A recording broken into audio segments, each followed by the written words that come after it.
আসুন আল্লাহর নবী বিশ্বনবী রাহমাতুল লিল আলামিনের শান মর্যাদা আমাদের সকলের চাইতে আল্লাহ বেশি জানেন না কম জানেন? আরো জোরে কোন। অনেক সময় আন্দাজ করে আমরা বলি, আল্লাহ রাব্বুল আলামিন বলেন আন্দাজ করে বলবা না, তোমরা কি জানো? যার একটি ঘটনা নিজে তুলে ধরা হয়েছে। যখন নাকি হালিমাতুস সাদিয়া রাদিয়াল্লাহু আনহা আল্লাহর নবীকে হস্তান্তর করেন, আমেনার কাছে পৌঁছায় দেয়, তখন ডাক দেন, আমেনা, জিন্দেগিতে কত ছেলে লালন পালন করলাম, এমন সুন্দর ছেলে জিন্দেগিতে কোনোদিন দেখিনি। আমেনা ডাক দেয়া বলে, হালেমা গো, তুমি গ্রামে থাকো আর আমি শহরে থাকি। এ হালেমা, আমি কসম করে বলি, আমার জন্মের পরে আমার ছেলের চাইতে সুন্দর কোনো ছেলে জিন্দেগিতে দেখি নাই। এমনি আসলেন আল্লাহ রাব্বুল আলামিন, একবার রাস্তা বাড়ালেন, উনি এসে ডাক দিলে, আমি মা হতে পারো, ছেলে সম্পর্কে এখনো তোমার অনুমান হয় নাই, আন্দাজ করে কইও না। ও হালেমা, দুধ মা হতে পারো, কিন্তু এই ছেলে সম্পর্কে এখনো আন্দাজ হয় নাই, কি বলবা? ও আমেনা, ও হালেমা, কয়টা রাষ্ট্র সফর করেছ? মক্কা আর তাইফ ছাড়া, মক্কা আর ইয়াসরিব ছাড়া আর কোন রাষ্ট্র গিয়েছো কি না? আর কোন রাষ্ট্রে যাই নাই। তাইলে মাত্র দুইটা রাষ্ট্র গিয়া কি বলবা আর কি দেখেছো? এক, আমেনা হালেমা, বয়স কত হবে? 30-35-এর ঊর্ধ্বে কারো বয়স হবে না। বলে না, এর চাইতে বেশি বয়স না। তাইলে এই বয়সে কি দেখেছো আর কি বলবে?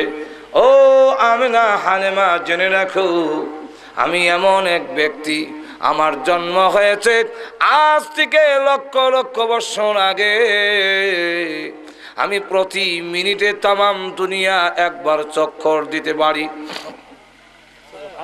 আমি জিবরাইল বলি, আল্লাহর কসম করে বলি, আমার জন্মের পরে লক্ষ কোটি কোটি বার তামাম পৃথিবী চক্কর দিয়ে ঘুরে ঘুরে দেখেছি, কিন্তু বিশ্ব নবী মুহাম্মদের চাইতে সুন্দর কোনো ছেলে আমি জিবরাইল কোনোদিন দেখি নাই।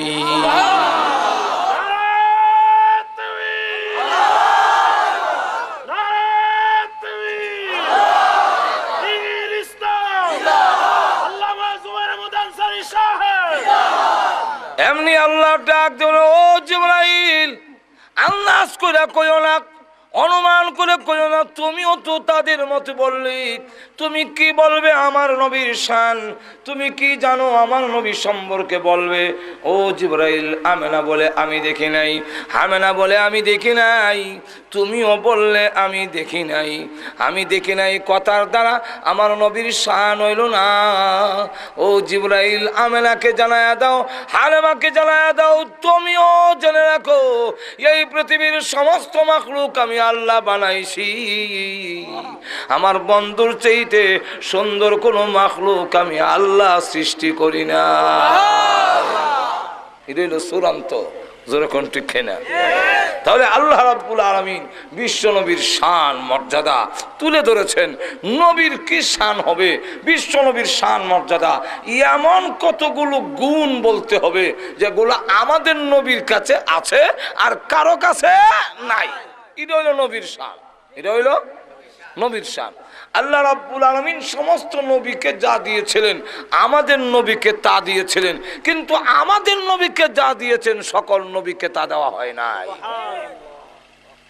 আল্লামা শেখ সাদী রাহমাতুল্লাহ আলাইহি শেরের মাধ্যমে একটা কথা ধরে তুলছেন।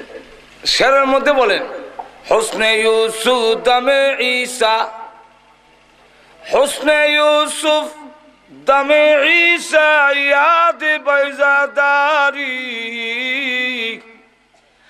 আছে খুবা হামাদারন তু তনহাদারি। নবীর প্রশংসা করেছেন। হুসনে ইউসুফ, আল্লাহ ইউসুফ আলাইহিস সালাতু ওয়াস সালামকে সুন্দর বানিয়েছিলেন, এত সুন্দর আর কোন নবীকে বানান নাই। কিন্তু আমাদের নবী ইউসুফ আলাইহিস সালাতু ওয়াস সালামের চাইতে ডাবল সুন্দর ছিলেন।